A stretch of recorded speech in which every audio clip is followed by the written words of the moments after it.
सभी दोस्तों का एक बार फिर से स्वागत है आपके अपने YouTube चैनल उत्कर्ष स्टडी पे। और राजस्थान चतुर्थ श्रेणी कर्मचारी भर्ती के लिए इंपॉर्टेंट राजस्थान भूगोल की चाणक्य सीरीज है वो मैंने स्टार्ट की थी। और आज इस सीरीज के अंतर्गत अपन एक नया टॉपिक स्टार्ट कर रहे हैं राजस्थान भूगोल का, जो आपके सिलेबस में दिया हुआ है। और इस टॉपिक का नाम है जल संसाधन, यानी राजस्थान में जल के क्या क्या साधन हैं। अब देखिएगा, इस टॉपिक से संबंधित बहुत सारी बातें ऑलरेडी अपन पढ़ चुके हैं। जैसे राजस्थान में जल के साधनों में नदियां हैं, तो नदियां हमने पढ़ ली, झीलें हैं वो हमने पढ़ ली। अब देखिएगा, जो मुख्य इस चैप्टर में आता है वो आता है कि जो पश्चिमी राजस्थान है उसमें जो जल संरक्षण की विधियां हैं वहाँ से क्वेश्चन बनेंगे। और साथ में मैंने इस टॉपिक में कुछ बावड़ियों के क्वेश्चन हैं वो भी ऐड किए हैं, ताकि अगर बावड़ियों से क्वेश्चन आए तो भी आप सही कर पाए। और देखिएगा, बावड़ियाँ वैसे तो अपन राजस्थान के आर्ट एंड कल्चर में पढ़ते हैं, लेकिन कुछ क्वेश्चन मैं यहाँ पे आपको करवाऊंगा और 25 क्वेश्चनों के माध्यम से ये जो जल संसाधन वाला चैप्टर है वो हमारा कंप्लीट हो जाएगा। ठीक है, तो देखिएगा आज का पहला क्वेश्चन कि भारत के कुल स्थायी जल संसाधनों में राजस्थान का कितना प्रतिशत योगदान है। यानी भारत के कुल स्थायी जल संसाधनों को अगर अपन 100% माने तो इसमें से राजस्थान का योगदान कितना होगा, तो याद रखिएगा 1.16%, जो कि बहुत कम है, लेकिन आपको याद रखना कितना है, 1.16%। तो यहाँ पे राइट आंसर हो जाएगा सी नंबर ऑप्शन। अगला क्वेश्चन देखिएगा, क्वेश्चन नंबर 2 कि राजस्थान में जल की कमी को दूर करने के लिए कौन सा उपाय किया जा रहा है। जल संग्रहण का, भूजल पुनर्भरण का, या वर्षा जल संचयन का, या उपयुक्त सभी। तो देखिएगा, ये जितने भी उपाय दे रखे हैं, जैसे जल संग्रहण है, भूजल पुनर्भरण है और वर्षा जल संचयन, ये सारे ही राजस्थान में किए जा रहे हैं। तो डी नंबर ऑप्शन हमारा इस क्वेश्चन का राइट आंसर हो जाएगा, उपयुक्त सभी। क्वेश्चन नंबर 3 देखिएगा, ये इंपॉर्टेंट क्वेश्चन है जिसके बारे में आपको बता रहा था कि निम्न में से कौन सी परंपरागत जल संरक्षण की विधि नहीं है। नाड़ी, खड़ीन, तालाब और टोबा। अब देखिएगा, सबसे पहले मैं बात कर लेता हूँ नाड़ी की। तो नाड़ी है वो एक जोहड़ जैसी आकृति होती है, लेकिन थोड़ी सी छोटी होती है। और एक और ख़ास विशेषता इस नाड़ी की है वो ये है कि इसमें अगर वर्षा अगर अधिक हो जाती है और उसके बाद इसमें जल का स्तर वो बढ़ जाता है, तो इसके लिए एक छोटा सा बैकअप भी रखा जाता है। यानी अलग से एक छोटा स्थान और होता है जिसमें अगर इसमें नाड़ी में पानी ज़्यादा हो जाता है तो वो इस स्थान पे चला जाता है। ठीक है, ये नाड़ी की खास विशेषता है। अब देखिएगा, नाड़ी है, इसी का जो विस्तृत रूप है, इसी का बड़ा रूप है, वो कहलाता है टोबा। ठीक है, अब आपको समझ में आ गया होगा, नाड़ी और टोबा है, आपको रिलेट करके पढ़ना है। अब देखिएगा, खड़ीन है, इसके बारे में आगे बात करूंगा। और देखिएगा, नाड़ी हुई, खड़ीन हुई, टोबा, ये सारी क्या है, परंपरागत जल संरक्षण की विधि है। लेकिन तालाब यहाँ पे परंपरागत जल संरक्षण की विधि नहीं है। तो सी नंबर ऑप्शन है वो राइट हो जाएगा। अब देखिएगा, क्वेश्चन नंबर 4 कि शेखावटी भूभाग में कुएं स्थानीय भाषा में किस नाम से जाने जाते हैं। यानी जो कुएं हैं उनको शेखावटी में किस भाषा में, यानी उनकी भाषा में स्थानीय, उनका क्या नाम है। तो देखिएगा, शेखावटी में जो कुएं हैं उनको स्थानीय भाषा में जोहड़ कहा जाता है। बी नंबर ऑप्शन है वो राइट हो जाएगा। नेक्स्ट क्वेश्चन देखिएगा, टांका और खड़ीन प्रकार है। अब देखिएगा, टांका आपके लिए नया नाम है। टांका वास्तव में क्या है, जो आपके सभी के घरों में है, यानी कुंड, जो कुंड होती है उसी को बोला जाता है टांका। ठीक है, ये पुराने समय में कुंड है या टांका है वो बनाया जाता था। और इसमें जो गांव के लोग हैं वो क्या करते थे कि जो छतों पे जो वर्षा का जल आता है उसको पाइपों के माध्यम से या अन्य किसी माध्यम से इन टांका या कुंड में क्या करते थे, एकत्रित करते थे। ठीक है, अब देखिएगा, ये क्या है, तो परंपरागत जल संरक्षण की संरचनाएं हैं। तो टांका या कुंड से आप समझ चुके होंगे कि वास्तव में ये टांका, आप इसको कुंड ही कहना, टांका या कुंड, तब आप रिलेट कर पाएंगे, क्योंकि कुंड अपन नाम यूज करते हैं, सभी के घरों में भी है। इसके अलावा देखिएगा, खड़ीन के बारे में आगे बात करूंगा मैं, 2-3 क्वेश्चन और है खड़ीन के। तो यहाँ पे हमारा डी नंबर ऑप्शन है वो राइट हो जाएगा। क्वेश्चन नंबर 6 देखिएगा कि निम्नलिखित में से कौन सी राजस्थान में परंपरागत जल संरक्षण की विधि नहीं है। खड़ीन आप कहेंगे बिल्कुल है, टोबा बिल्कुल है, टांका यानी कुंड ये भी है। तो नाली नहीं है। नाली आप सभी जानते हैं, जो घग्गर नदी है उसको नाली बोला जाता है। तो ये डी नंबर ऑप्शन हमारा राइट हो जाएगा। क्वेश्चन नंबर 7 देखिएगा कि राजस्थान के थार मरुस्थल की परंपरागत जल संग्रहण तकनीक है। अब देखिएगा, ये बहुत ही महत्वपूर्ण है। पश्चिमी राजस्थान में मुख्यतः थार मरुस्थल यानी पश्चिमी राजस्थान की बात हो रही है। तो तालाब है वो तो पहली बात परंपरागत जल संग्रहण की तकनीक है नहीं बावड़ी है। बावड़ी क्या है तो आप सभी जानते हैं सीढ़ीदार कुआं है, उसी को बावड़ी बोला जाता है। खड़ीन देखिएगा, खड़ीन पश्चिमी राजस्थान में है लेकिन ये मुख्यतः जैसलमेर जिले से संबंध रखती है। तो यहाँ पे टांका या कुंड है वो आपको मिलेगी जो परंपरागत जल संग्रहण तकनीक है थार के मरुस्थल में। तो यानी ए नंबर ऑप्शन हमारा राइट हो जाएगा। अब बहुत सारे साथी खड़ीन करके आ जाते हैं जो कि गलत है, ठीक है, यानी टांका यहाँ पे इसका राइट आंसर होगा। क्वेश्चन नंबर देखिएगा 8 कि राजस्थान के शुष्क व अर्ध शुष्क क्षेत्रों में पालर पानी शब्द किसके लिए प्रयुक्त होता है। पालर पानी देखिएगा कहा जाता है जो वर्षा जल होता है उसी को कहा जाता है पालर पानी। तो यानी डी नंबर ऑप्शन हमारा राइट हो जाएगा। क्वेश्चन नंबर 9 देखिएगा कि जैसलमेर जिले में पालीवाल ब्राह्मणों द्वारा शुरू की गई परंपरागत जल संरक्षण की विधि कहलाती है। तो ये क्वेश्चन इंपॉर्टेंट है, बार बार क्वेश्चन है वो एग्जाम्स में रिपीट हुआ है। तो याद रखिएगा ये जो परंपरागत जल संरक्षण की विधि तैयार की गई जैसलमेर जिले में पालीवाल ब्राह्मणों के द्वारा उसका नाम है खड़ीन, ठीक है। और ये कहते हैं कि पालीवाल ब्राह्मणों के द्वारा 15वीं शताब्दी में इसको विकसित किया गया था। और देखिएगा अब खड़ीन क्या होती है तो मैं आपको समझा देता हूँ। इसमें देखिएगा क्या होता है कि जो वर्षा जल है उसको ढाल वाली जो ज़मीन होती है, जैसे मान लीजिए ये ढाल है इधर, तो ये ढाल वाली ज़मीन है वहाँ पे वर्षा जल है उसको एकत्रित किया जाता है। जैसे मान लीजिए ये ढाल वाली जगह, तो इसमें जो ढाल है यहाँ पे क्या किया जाता है एक बांध बना लिया जाता है और उसके बाद ये जो एरिया है यहाँ पे वर्षा जल है वो आपका एकत्रित किया जाता है। तो इस प्रकार ये एक प्रकार से खड़ीन है और यहाँ पे भी इधर चारों तरफ है वो मेड़ कर दी जाती है, ठीक है, ताकि जल है वो इधर उधर ना जाए। तो इस प्रकार एक ये क्या है वर्षा जल को या जल संरक्षण की एक तकनीक है। तो यहाँ पे खड़ीन हमारा राइट आंसर होगा। अब देखिएगा क्वेश्चन नंबर 10, ये देखिए टांका यानी कुंड पूछा गया है कि वर्षा जल संरक्षण या संग्रहण करने वाला रानीसर टांका कहाँ स्थित है। अब देखिएगा ये टांका है जिसका नाम है रानीसर टांका जो कि बहुत ही प्रसिद्ध है राजस्थान में। ये किस जिले में है तो याद रखिएगा ये है जोधपुर जिले में। ये अब बहुत ही इंपॉर्टेंट क्वेश्चन है वो एग्जाम की दृष्टि से हो जाता है। सी नंबर ऑप्शन हमारा राइट हो जाएगा।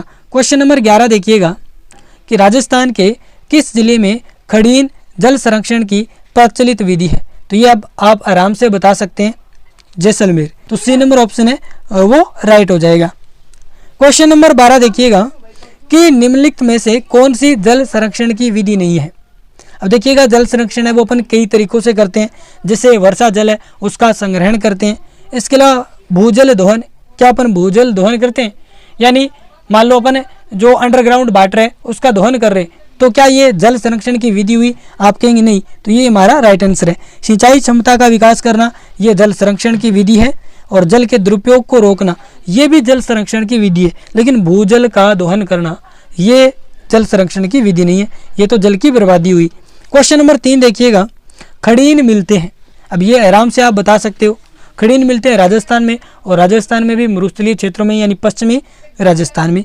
तो डी नंबर ऑप्शन हमारा राइट हो जाएगा। क्वेश्चन नंबर 14 देखिएगा कि राजस्थान के थार रेगिस्तानी क्षेत्र में सामान्यतः के लिए टांका एक परंपरागत तकनीक है। यानी टांका है वो किस काम में आता है, पशुपालन के लिए, यानी पशुपालन की एक तकनीक है ऐसे पूछ रहे, या कृषि या औद्योगिक कार्य प्रणाली से संबंधित कोई टेक्निक है, या फिर कृषि से संबंधित कोई तकनीक है, या फिर वर्षा जल संरक्षण की कोई विधि या तकनीक है। तो आप कहेंगे टांका या कुंड ये तो वर्षा जल संरक्षण की एक तकनीक है। तो डी नंबर ऑप्शन हमारा राइट हो जाएगा। उसके बाद में देखिएगा कि निम्नलिखित में से कौन सा राजस्थान में जल संरक्षण का एक परंपरागत तरीका नहीं है। नाडी, तो आप कहेंगे बिल्कुल नाडी पढ़ के आए थे। उसके बाद में टोबा यानी नाडी का ही बड़ा रूप टोबा होता है, और टांका कुंड अभी पढ़ के आए हैं। ताड़ी ये कोई जल संरक्षण की परंपरागत विधि नहीं है राजस्थान में, यानी डी नंबर ऑप्शन हमारा राइट हो जाएगा। क्वेश्चन नंबर देखिएगा 16 कि निम्नलिखित में से कौन सी राजस्थान में परंपरागत जल संरक्षण की तकनीक नहीं है। झालरा, तो याद रखिएगा झालरा अभी पढ़ने वाले हैं अपन, आगे एक क्वेश्चन आएगा। झालरा भी राजस्थान में क्या है एक जल संरक्षण की तकनीक है। पेंडा, पेंडा याद रख लेना ये कृषि का प्रकार है, मुख्यतः ये स्थानांतरित कृषि का प्रकार है जो आदिवासी क्षेत्रों में अलग अलग क्षेत्रों में अलग अलग स्थानांतरित कृषि के नाम होते हैं, तो पेंडा भी एक नाम है स्थानांतरित कृषि का। ठीक है, तो ये हमारा राइट आंसर हो जाएगा। उसके बाद में देखिएगा टोबा और नाडी, ये दोनों मैंने आपको बताए, ये भी परंपरागत जल संरक्षण की तकनीकी हैं। ठीक है, नेक्स्ट क्वेश्चन देखिएगा। अब ये 16 क्वेश्चन थे जो परंपरागत जो जल संरक्षण की विधि है राजस्थान में उनसे संबंधित थे। अब कुछ क्वेश्चन है वो बावड़ियों के मैं लेता हूँ। रानी जी की बावड़ी राजस्थान के किस जिले में स्थित है? बहुत ही महत्वपूर्ण है रानी जी की बावड़ी, और राजस्थान में फेमस है चांद बावड़ी के बाद। तो रानी बावड़ी है, रानी जी की बावड़ी, ये किस जिले में है? बूंदी जिले में है। ए नंबर ऑप्शन हमारा राइट हो जाएगा। अब देखिएगा क्वेश्चन नंबर 18 कि बूंदी स्थित रानी जी की बावड़ी। अब उसने क्वेश्चन में ही बता दिया कि रानी जी की बावड़ी है वो बूंदी में। इसका निर्माण किसने करवाया? तो देखिएगा इसका निर्माण करवाया था रानी नाथावती ने। ये राव अनिरुद्ध सिंह की रानी थी, रानी नाथावती, जिन्होंने बूंदी में रानी जी की बावड़ी है उसका निर्माण करवाया था। बी नंबर ऑप्शन है वो राइट हो जाएगा। अब देखिएगा जो झालरा मैं आपको बता रहा था, ये क्वेश्चन है कि महिला बाग का झालरा कहाँ स्थित है। बहुत ही इंपॉर्टेंट ये क्वेश्चन है। महिला बाग का झालरा ये आपका जोधपुर में है, यानी डी नंबर ऑप्शन हमारा राइट हो जाएगा। एक जोधपुर में रानीसर टांका और एक ये महिला बाग का Jhalra, very very important, exams में पूछे गए हैं तो आपको याद रखनी है। उसके बाद में देखिएगा 20 नंबर क्वेश्चन, ये क्वेश्चन भी इंपॉर्टेंट है कि विपरीत पिरामिड के आकार में बना दाभाई कुंड, जिसे जेल कुंड भी कहा जाता है, अवस्थित है। अब ये देखिएगा जो पिरामिड है ऐसे होता है पिरामिड, लेकिन ये क्या है? उल्टे पिरामिड आकार में बना हुआ है इस प्रकार, और इसका नाम है दाभाई कुंड और इसका एक फेमस नाम है जेल कुंड। ये कौन से जिले में है? तो याद रखिएगा ये बूंदी जिले में है। बूंदी जिले में हमने एक रानी जी की बावड़ी पढ़ी और एक ये दाभाई कुंड जिसे जेल कुंड बोलते हैं, और एक आती है आपकी आगे क्वेश्चन आएगा उसमें बताऊंगा। जैसे देखिएगा ये क्वेश्चन इसमें पूछा गया कौन सा कथन गलत है? रानी जी की बावड़ी बूंदी में स्थित है, ये अपन ऊपर क्वेश्चन में पढ़ के आए तो बिल्कुल सत्य है। अनारकली की बावड़ी है, ये भी बूंदी में है, ये भी सत्य है। हाड़ी रानी की बावड़ी कोटा में है, ये गलत है, याद रख लेना। हाड़ी रानी की बावड़ी है, ये भी बहुत ही प्रसिद्ध है और ये याद रख लेना टोडा रायसिंह टोंक में स्थित है। कहाँ पे? टोडा रायसिंह टोंक में आपकी ये कौन सी बावड़ी है? हाड़ी रानी की बावड़ी। तो यहाँ पे ये हमारा राइट आंसर होगा, यानी सी नंबर ऑप्शन है गलत है। और भीमसागर बांध झालावाड़ में, ये मैंने आपको जब झीलें और बांध नदियाँ वाला चैप्टर करवाया था तो उस टाइम ये करवाया था। क्वेश्चन नंबर 22 देखिएगा, ये भी इंपॉर्टेंट क्वेश्चन है कि त्रिमुखी बावड़ी कहाँ स्थित है? डूंगरपुर, उदयपुर, राजसमंद या सिरोही? तो त्रिमुखी बावड़ी है ये राज सिंह की रानी थी रामरस दे, उन्होंने बनवाई थी, और कहाँ पे? उदयपुर में। ठीक है, अब इसका नाम याद रखिएगा, त्रिमुखी बावड़ी उदयपुर में किसने बनाई थी? तो रामरस दे ने, रामरस दे जो कि राज सिंह की रानी थी, महाराणा राज सिंह की ये रानी थी रामरस दे, और इन्होंने उदयपुर में त्रिमुखी बावड़ी का निर्माण करवाया था। क्वेश्चन नंबर 23 देखिएगा, नौलक्खा बावड़ी का निर्माण किसने करवाया? नौलक्खा बावड़ी सबसे पहले आपको पता होना चाहिए कहाँ पे है। तो नौलक्खा बावड़ी आपकी डूंगरपुर जिले में है, और इसका जो निर्माण करवाया था वो रानी प्रेमल देवी ने करवाया था। तो यहाँ पे बी नंबर ऑप्शन है वो राइट आंसर हो जाएगा। और देखिएगा रानी रामरस दे का भी नाम ऑप्शन में है, जिन्होंने त्रिमुखी बावड़ी है उसका निर्माण करवाया, ऊपर क्वेश्चन हमने पढ़ा।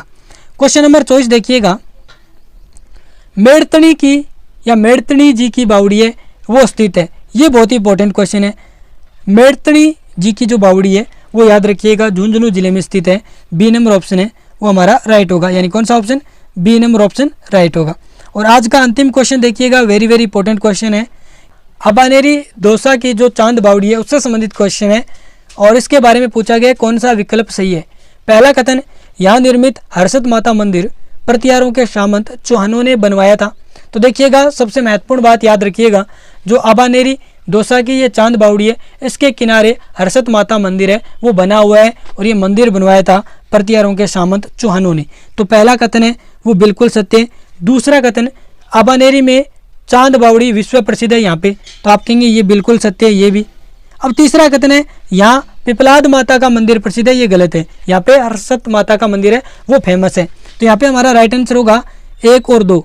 तो 1 और 2 बी नंबर ऑप्शन में, तो बी नंबर ऑप्शन हमारा राइट हो जाएगा। और देखिएगा ये थी आज की हमारी क्लास, जिसमें हमने ये जो जल संसाधन वाला चैप्टर है, जिसमें मुख्यतः हमने राजस्थान में परंपरागत जल संरक्षण की विधियां और बावड़ियों से संबंधित कुछ क्वेश्चन है वो देखे हैं। ठीक है, तो मिलते हैं अपन नेक्स्ट क्लास में और नेक्स्ट चैप्टर अपन स्टार्ट कर रहे होंगे। तो सभी साथियों का जुड़ने के लिए बहुत बहुत धन्यवाद। और आपको अगर क्लास अच्छी लगी है, कंटेंट आपको एग्जाम ओरिएंटेड लगा है, तो जो साथी आपके राजस्थान चतुर्थ श्रेणी कर्मचारी भर्ती की तैयारी कर रहे हैं उनके साथ जरूर शेयर कर देना भी। ठीक है, तो मिलते हैं अपन नेक्स्ट क्लास में। धन्यवाद।